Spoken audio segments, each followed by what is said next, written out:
जैसा मैं बता रहा था कि सबसे पहले वो वॉल ऑफ हार्मनी पे जाएंगे मंदिर में एंटर होते ही। तो ये जो हम बात कर रहे थे ये वॉल ऑफ हार्मनी है, इसको वोरा समाज ने बनाया। आप सोचिए इस मंदिर के निर्माण कार्य में वोरा समाज जो है यहाँ का, उसका भी कंट्रीब्यूशन है।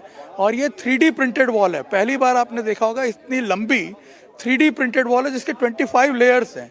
और इसको एक वेव का आपके बोलते बोलते वहां पर बोरा समाज के एक प्रतिनिधि भी पहुंच गए प्रधानमंत्री से मिलने।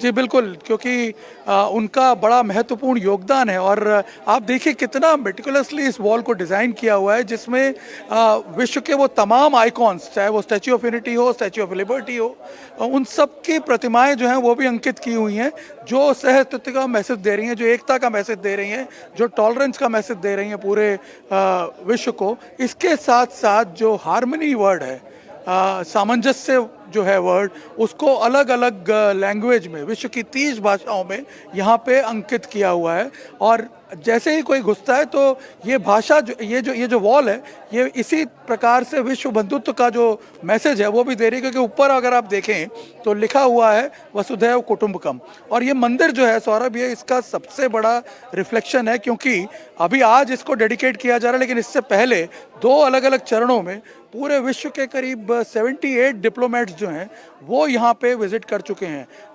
डिप्लोमेट्स और एम्बेसडर। अभी 29 जनवरी को ही करीब 42 एम्बेसडर और डिप्लोमेट्स जो थे वो यहाँ आए। और ये जो मंदिर है ये सभी के लिए खुला है, सभी का स्वागत करता है, बिलीवर्स हों या नॉन बिलीवर्स हों, हिंदू धर्म के, उन सभी का। और इसीलिए यहाँ पे जी देखिए निर्णय जो बात आपने कही, अभी हमने देखा वहां पर बोहरा समाज से, बोहरा मुस्लिम समाज से एक प्रतिनिधि आए। उनके बाद हमने देखा निरंकारी समुदाय से एक व्यक्ति वहां पहुंचे, केशधारी। और उनके बाद फिर हमने एक ईसाई पादरी को भी वहां पर देखा प्रधानमंत्री से मिलने के लिए आते हुए। जी बिल्कुल, क्योंकि इस मंदिर के निर्माण में करीब 7 अलग अलग समुदाय हैं जिनका सीधा सीधा योगदान है। जैसे आपने देखा हिंदू मंदिर है, इस्लामिक देश में बन रहा है, इसके आर्किटेक्ट जो हैं वो क्रिश्चियन हैं, चीफ आर्किटेक्ट जो हैं। और शापोर पालोन जी जो है, एक पारसी कंपनी ने पूरा इसका निर्माण कार्य जो है उसको संपन्न करवाया। और जैन कम्युनिटी ने यहाँ पे जो ये कार्विंग वगैरह है उसमें काफ़ी बड़ा योगदान दिया है। मुस्लिम समुदाय आपने देखा ये वॉल बनाई हुई है, और बोरा समुदाय ने। तो इस तरह से करीब 7 अलग अलग समुदाय के लोग हैं, और शायद इसीलिए उनके प्रतिनिधियों को भी यहाँ पे बुलाया हुआ है, प्रधानमंत्री से मिल रहे हैं। और आप देखिए किस प्रकार का मैसेज जो है वो इस विजुअल के जरिए जो है पूरे विश्व के सामने जा रहा है। वो भी एक ऐसी जगह जो कि अरब रीजन का एक इस्लामिक देश है, जहाँ पे शायद हमने जब यहाँ पे डिवोटिस से बात की तो वो भी बताते थे कि जब प्रमुख स्वामी ने ये विचार रखा था तब शायद उन्होंने कल्पना भी नहीं की होगी कि कभी ये जो सपना है उनका, ये जो संकल्प है वो इस तरह से साकार हो पाएगा। और एक ऐसा मंदिर बनेगा जो पूरे विश्व में सहअस्तित्व का, हार्मनी का, टॉलरेंस का, पीस का मैसेज जो है वो फैलाएगा। और यहाँ पे मैं आपको बता दूं कि अभी तो सिर्फ मंदिर बना है, लेकिन आगे और बहुत सारे अट्रैक्शन जो हैं वो इसमें ऐड किए जाएंगे, ताकि पूरे विश्व से लोग आकर के यहाँ पे इस मंदिर को देखें। और हम लोग तस्वीरें भी दिखा रहे हैं। आपने जैसे बताया स्वामीनारायण संप्रदाय के प्रमुख स्वामी, उन्होंने इसके बारे में पहले एक स्वप्न देखा कि ऐसा मंदिर जो है इस रेतीले देश के अंदर बने, इस्लामिक देश के अंदर बने। उनको भी आप इस वक्त स्क्रीन के ऊपर देख रहे हैं, जो कभी तस्वीरें आपने देखी शहजाद। इसमें मैं एक ही चीज़ कहना चाहूँगा, जो अभी बात भाई साहब भी यहाँ पे कर रहे थे, जब भी देश विश्वगुरु बनने की ओर चलता है तो उसके अलग अलग टेम्पलेट होते हैं। यूनाइटेड स्टेट्स जब विश्वगुरु बनने लगा तो उसने कोक, उसने मैकडॉनल्ड्स को भेजा हर जगह पर, मतलब मार्केट से उन्होंने कैपिटलाइज किया। जब यूरोपियन कंट्रीज ने दबदबा अपना अपनाया तो मिलिट्री पावर को भेजा। पर भारत जब विश्व गुरु बनने की ओर जा रहा है तो मंदिर जो कि ज्ञान और मंदिर जो कि समावेशी भावना का एक प्रतीक है, उसको हम लोग भेज रहे हैं। तो ये एक अलग अलग टेम्पलेट है, कोई मार्केट भेजता है, कोई मिलिट्री भेजता है। और जैसे भाई साहब बता रहे थे कल्चरल एक्सपेंशन हम लोग करते हैं, हम अपनी संस्कृति को भेजते हैं सब जगह, तो ये उसका एक प्रतिबिंब है। हम योग भेजते हैं, हम ज्ञान भेजते हैं, ये अलग है टेम्पलेट। बहुत अच्छी बात आपने की हर्षवर्धन जी। ये तो सवाल कई बार तंज में भी जो है कई लोग पूछ लेते हैं ना, कैसे बनेगा भारत विश्व गुरु? ये भी एक माध्यम है।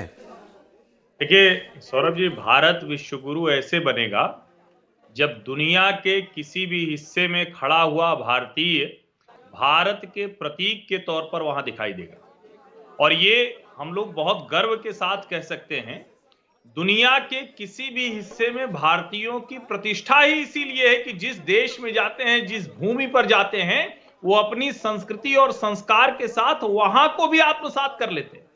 वो चाहे इस्लामिक मुल्क हो, अमेरिकन मुल्क हो या दुनिया के किसी भी हिस्से में हो, वो वहां पर किसी का प्रतिरोध करने नहीं जाते, किसी के विरोध में अपनी चीज नहीं खड़ी करते। वो अपनी भावना, अपना संस्कार, अपनी संस्कृति बढ़ाते हैं, बताते हैं। लेकिन बार बार जो सबसे जरूरी चीज होती है दुनिया में, जिसको लेकर कहा जाता है कि मानवता, और मैं कहता हूं ना कि हिंदू धर्म, सनातन धर्म दुनिया के सबसे बड़े, जिसको मानवता के प्रतीक के तौर पर कहें, वो हमारे व्यवहार में है। कोई मानवाधिकार आयोग, कोई भी ह्यूमन राइट्स कमीशन, कोई दुनिया की संस्था उसके मुकाबले खड़ी नहीं होती। जो हमारे भारतीय, जो आज कहा जा रहा है कि आबू धाबी में ये मंदिर है, प्रधानमंत्री नरेंद्र मोदी की डिप्लोमेसी है, लेकिन वहां जो भारतीय रह रहे हैं, जो लाखों की संख्या में भारतीय हैं, उनका जो जीवन व्यवहार है, आज कमाल की बात यह है कि वहां लगभग हर क्षेत्र में भारत के लोग उन पोजीशंस में है जिसको हम कहते हैं ना कि लीडिंग पोजीशन पर है। और जब वो वहां उस देश के लिए, उस देश की बेहतरी के लिए, वहां समृद्धि और संपन्नता जोड़ने के लिए उतनी ही ताकत लगाते हैं, बिना ये सोचे कि उनका देश है या नहीं है, तब वो एक भारतीय के तौर पर वहां प्रतिष्ठा स्थापित करते हैं। और मैं फिर से कह रहा हूं, जब हर भारतीय इस तरह से दुनिया के हर कोने में पहुंचेगा, तब विश्वगुरु भारत बनेगा। और हम उस दिशा में पहुंच चुके हैं। हमारी संस्कृति उसके जिसको कहते हैं ना कि अग्रदूत के तौर पर वहां आगे रहेगी, और वही इस मंदिर के जरिए हमें दिखाई दे रहा है। पुष्पांजलि अर्पित कर रहे हैं फिलहाल प्रधानमंत्री। अब मंदिर के प्रांगण में अंदर प्रवेश कर रहे हैं वो। अभी उनके साथ आप देख रहे हैं स्वामीनारायण संप्रदाय के सभी संत जो हैं उनको बता रहे हैं और समझा रहे हैं कि क्या है खासियत इस मंदिर की। प्रधानमंत्री भी के पास भी काफ़ी कुछ है उनको बताने के लिए। अभी गुजरात से ही आते हैं स्वामीनारायण संप्रदाय। प्रधानमंत्री ने तो फिर वहाँ भी अक्षरधाम मंदिर बनता देखा है, दिल्ली में भी देखा है। जी ओम जी। जी, एक तो बहुत शुभ दिन ये सारा कार्यक्रम आयोजित किया जा रहा है। आज वसंत पंचमी है। आज हम प्रज्ञा वाणी और संगीत के अधिष्ठात्री माँ शारदे की पूजा करते हैं। आज के ही दिन को हमारी परंपरा ये मानती है जब सृष्टि के आरंभ का दिन है, जब नाद के आरंभ का दिन है। और वही नाद इस समय अबू धाबी में प्रधानमंत्री जी के माध्यम से और अक्षरधाम परिवार के माध्यम से दिखाई दे रहा है। दूसरी बहुत महत्वपूर्ण 2-3 बातें जो अभी हर्ष भाई कह रहे थे कि एक तो भारत, 2 चीज़ों का, एक तो समावेशन सबसे महत्वपूर्ण है, सामंजस्य सबसे महत्वपूर्ण है हमारे लिए। और जब मैं बोल रहा था तो मैंने उस समय मंदिर के आगे वो लिखा नहीं देखा था। मंदिर के आगे जो वसुधैव कुटुंबकम लिखा हुआ है, वो हमारी बिल्कुल पूरी दुनिया हमारा परिवार है। ये कहने का साहस दुनिया में अगर किसी परंपरा ने, किसी संस्कृति ने किया तो वो भारत है। और यही कारण है भारत के विश्वगुरु होने का, यही कारण है भारत आज भी भारत के विश्वगुरु बनने की ओर प्रयाण होने का। दूसरी बात जो हम लेके चले, आनो भद्रा क्रतवो यंतु विश्वतः, हमने थोपा नहीं। जो कुछ भी शुभ हमें मिलता है वो सब हम स्वीकार करते जाते हैं, वो किसी का हो। जहां से भी अच्छे विचार आए, अच्छी चीजें आए, उसे हम समाहित करते जाते हैं, उसे हम लेते जाते हैं, उससे हम अपना और प्रसार और विस्तार करते जाते हैं। सांस्कृतिक ज्ञान, संस्कृति, धर्म और संस्कार, यही हमारे सबसे 4 बड़े स्तंभ हैं जिसके बल पर हम दुनिया में पहले भी पूजे गए और आज फिर उसी दिशा में अपने उसी इतिहास की ओर फिर से बढ़ रहे हैं। इसलिए दूसरी एक बात और, जो अक्षर धाम का पूरा तरीका है, मैं पिछले साल उनके सबसे बड़े कार्यक्रम में जो प्रमुख स्वामी जी का 100वां वर्ष मनाया जा रहा था, उस कार्यक्रम में मुझे 3 दिन रहने का सौभाग्य मिला। और जिस तरह का मैनेजमेंट मैंने वहां देखा, जिस तरह की व्यवस्था देखी, जिस तरह की पद्धतियां देखी, वो अद्भुत है, वो चमत्कृत कर देने वाली हैं। इसलिए सही छाप, सही तरीके से अबू धाबी में एक जो हमारी संस्कृति का एक बड़ा प्रतिदर्श वहां स्थापित हो रहा है, वो दुनिया को एक नया संदेश देने वाला है।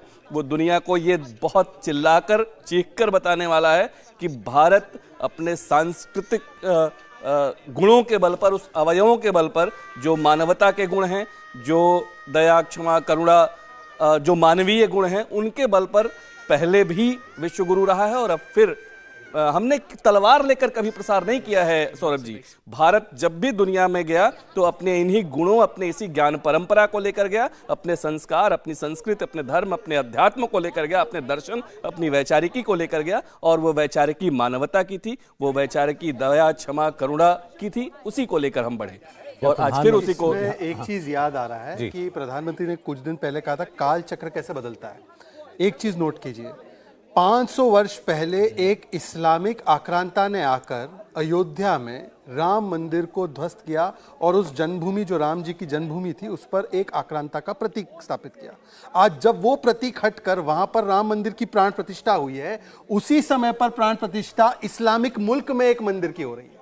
ये काल चक्र बदलता है। और इसके पीछे क्या कारण है? क्योंकि हम तलवार की नोक पर नहीं, हम संस्कृति की, हमारे ज्ञान की ठोक पर जाते हैं कि हम लोगों के पास ज्ञान है और अंततः ज्ञान ही हर चीज पर एक प्रकार से, मैं डोमिनेट नहीं कहूंगा, मैं कहूंगा उसी का प्रभाव जो है आखिरी में रह जाता है। सबका है, सबके लिए है। बिल्कुल बिल्कुल बिल्कुल। तो ये काल चक्र कैसे घूमता है? वही सबसे मूल पंक्ति है हमारी कि ये सबका है, सबके लिए है, सब इसमें शामिल हैं, ये सबके। और ये बहुत बड़ा उदाहरण अभी सजाद भाई भी दे ही रहे थे कि 7 समुदाय उसमें लगे हैं।